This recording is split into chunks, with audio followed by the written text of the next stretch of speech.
I'm sure you do love it, but I wouldn't buy it. Searching for a home is daunting, and you're probably frustrated, and it's tough, but there are certain types of homes that I will tell my clients, run away. Like they do, but do not buy this. I would not buy it. Don't buy it. I've helped many people over the years, and in my own personal experience, I've also seen houses that, working in real estate or doing some investing or helping people with flipping. I've seen a thing or two, and I understand the pros and cons of most of these types of houses. And let me tell you, especially with the locations, that I would consider never buying in this area. So this week, I'm going to share with you the types of houses that I would not buy if I was you, trying to share my experience, knowledge, and understanding, and hope that you can find value in this and actually help you out. So how do you save money in the long run? And you avoid some pretty costly mistakes along the way to help try to avoid. I'm going to get started right now, so let's just dive right on in.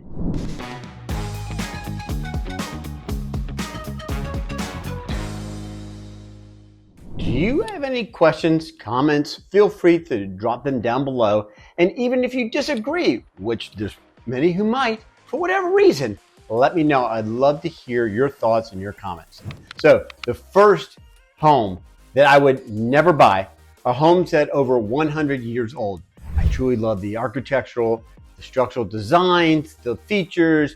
I mean, these old homes have it all, the moldings and so on and so forth. They're just beautiful, but I would not want to buy one. The biggest issue with these homes that are over 100 years old, that many have been renovated many times, and you don't know who did the renovations, how long ago the renovations have been done, and what type of things are there.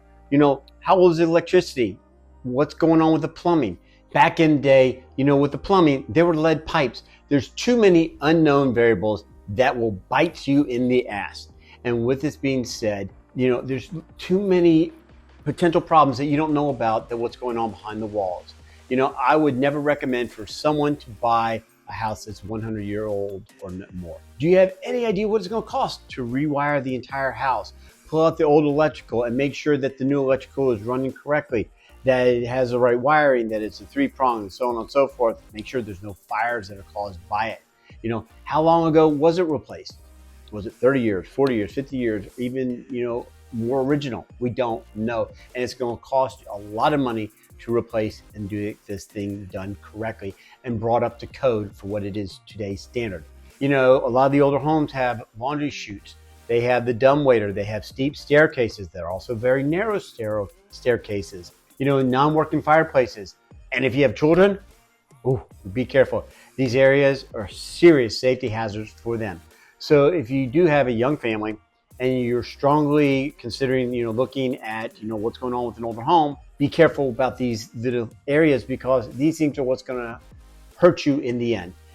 Kids love to play and they can get stuck in the dumbwaiter or the laundry chute, and you're going to spend lots of money to get them, removed professionally and properly, or you're going to spend all the money in boarding it up, taking care of it, and covering it up. So the endeavor is just not worth it, and it's not going to look the way it should be at the end. The second type of home that I would never buy, homes that are in flood zones. You're probably looking at me like, duh, Mark, I know I'm not getting something in a flood, area. No, but there's a 5-year and 100-year flood plain that, you look at the flood maps and you can understand what's going on. All this is saying that the Corps of Engineers have come up with a formula, and that say every 100 years, this area will flood. Every 500 years, this area will flood. As we have seen in the last few years, we don't know when it's going to flood, how it's going to flood, where it's going to flood. It's not worth it. And flood insurance keeps going higher and higher and higher, especially here in the Carolinas. Getting a house that's in one of these flood zones on the fringes, it's just going to jack things up, and it's going to get more expensive for you. And it's not worth it. Why take that extra chance or precaution that you're going to worry about water coming into your house? Because once water seeps in, you're done for there. The small take of caution is worth a pound of prevention. With all these storms that we've seen, I don't think it's worth it. I tell my clients, let's go find something else that you don't have to worry about. At the end of the day, worrying, do we need to worry about any flood coming into our home at the end of the day? So this is what I'm going to tell them. don't buy. Find something else. It's not worth at the end what you might be saving for the money at the end. So you're thinking about relocating to Charlotte, North Carolina? Well, I've got just the thing for you. My team and I have actually taken the time to create the ultimate relocation guide, which is meant to save you hours of research, and I've linked it down below.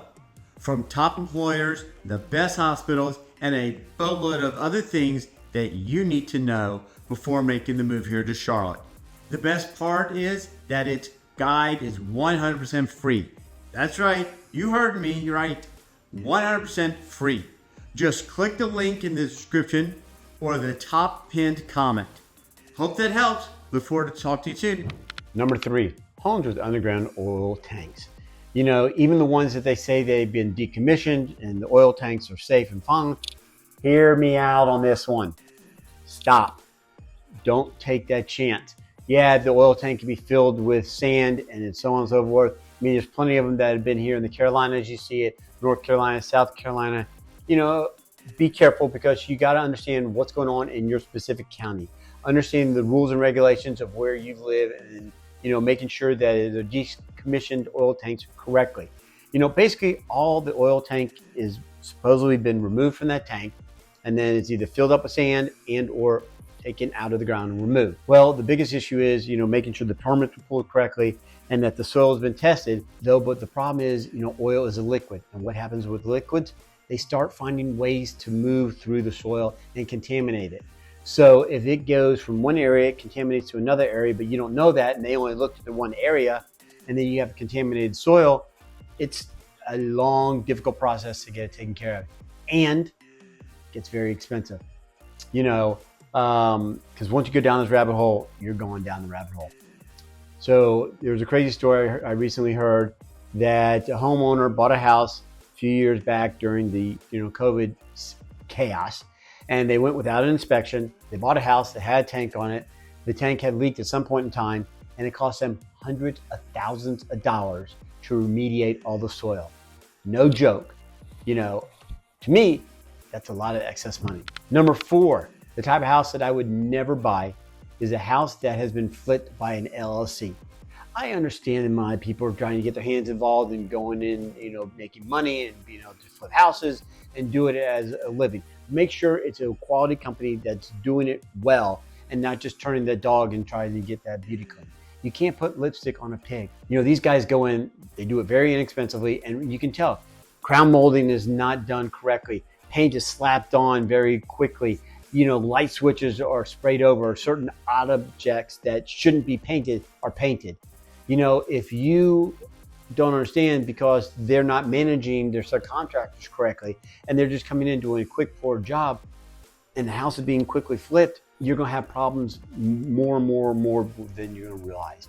You know, you're only seeing the lipstick on the front. What's going on behind the scenes that you really aren't seeing at all. It's crazy. There's so many telltale signs that when a poor contractor comes in, that, you know, a qualified real estate agent can see and kind of teach these things that are, you just have that sixth sense by looking at it. You know that there's lots of other red flags that someone just rushed through the project and it's going to cost you a lot of money at the end of the day. Stay away from these bad flippers and make sure you can understand. You also can do your own research.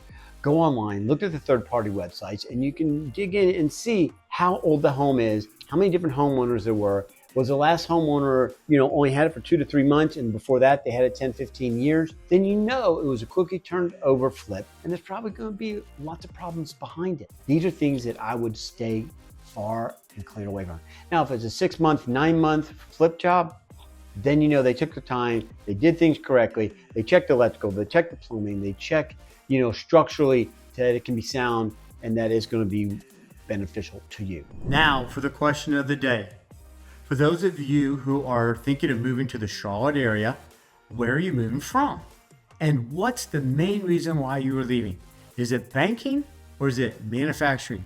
Make sure to leave your answer in the comments below. I want to hear what you have to say. Also, if you have any questions or thoughts, you can leave those comments down below or even text or call or email me or my team. My information should pop up on the screen. The fifth type of house that I would recommend for you to stay away from and not looking to purchase at all is one that has the over-the-top custom features. You walk in that front door, bam, you're blown away by the incredible, gorgeous built-in or this enormous 500-gallon fish tank. Like, oh my gosh, yes, these cool, features that are like, oh, wow, oh my gosh. A hidden room, a special safe room, or some of these over-the-top, man caves. They look good in the beginning, but at the end, they're going to cost you a lot of money down the road because eventually you're going to get tired of it. It's going to get outdated or it's going to break.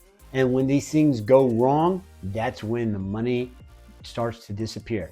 So you got to think about, is this truly feature going to last you 8-10 years and you're going to truly get that enjoyment out of it? Or are you going to have to swap it out, switch it out, change it, fix it, get it repaired, and it's just going to cost money. It's a money pit. They don't last, they get changed over, and it's just not worth it. And when you go to sell it yourself, who's going to want something that's that old, that's that outdated, that they're not going to want to, get fixed, repaired, or removed completely themselves? It's kind of like you look at these enormous and elaborate kitchens. Some of them are unbelievable, and the wood molding, the craftsmanship is great, but the demographic is very small for the people who truly want this. Same thing with the over-the-top swimming pools that have these incredible grottos and these built-in, swim-up areas and all these fancy features that are $250,000, $300,000, $400,000. You're not going to get that when you go sell it. And people don't understand you can't recoup these type of out-of-pocket expenses for your enjoyment and pleasure because the buyer pool is so small. So if something is over the top, extremely custom, and very expensive, don't buy it, don't do it, because at the end of the day, you're not going to be able to get to the resale that someone truly else because the buyer pool is so small. So when you dig in and you're looking for a certain home and you're trying to understand the good, the bad, the ugly, reach out to a real estate professional like myself in your area and ask them for what's called the residential property disclosures. What is that, Mark? Great. That is where the seller has filled out a form stating all the information that they know about what's going on with that property in that house. Is it third party? They tell you, was there issues with electrical, issues with the plumbing, issues with the structural? Were there any wood destroying insects, fungus, mold, how old is the roof? How old is the HVAC system? How old is the water heater? Any issues with the plumbing? Any issues with these things? Because these things are things that are going to cost you money at the end of the day. So the more that knowledge that you can have, the better it can put things in perspective. You can understand what your out-of-pocket money might be now or in the short term, so it doesn't bite you in the ass at the end of the day. Hey guys, it's Mark Weinberg. As much as I love making these videos, there's one thing I love more, and that's helping families and people from all over the U.S. make the move here to Charlotte, North Carolina. I've helped countless families make the move. So whether you're coming over next week, next month, or even next year, don't hesitate to reach out. I'm your guide. Let me show you why. My contact information is right here and linked in the description in case you missed the on-screen pop-up.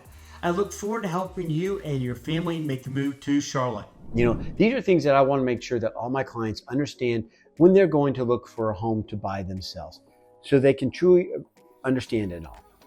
I really appreciate you viewing in today and staying with me through the entire video. If you're new to this channel, do me a favor, click the subscribe button, ring the bell, leave me a message, you get a comment, if you agree with me, disagree, whichever, it's not a problem.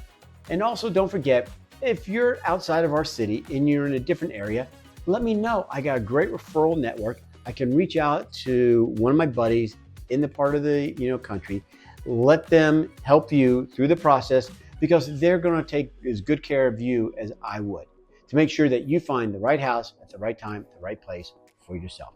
I hope you enjoy the video today, and you know that I truly appreciate you joining me. I also hope you got your dose of real estate reality, some of the area to steer away from. My name is Mark Weinberg. I'm your favorite local realtor here in the Carolinas. How may I help serve your local real estate needs? and I will see you next time here on the channel.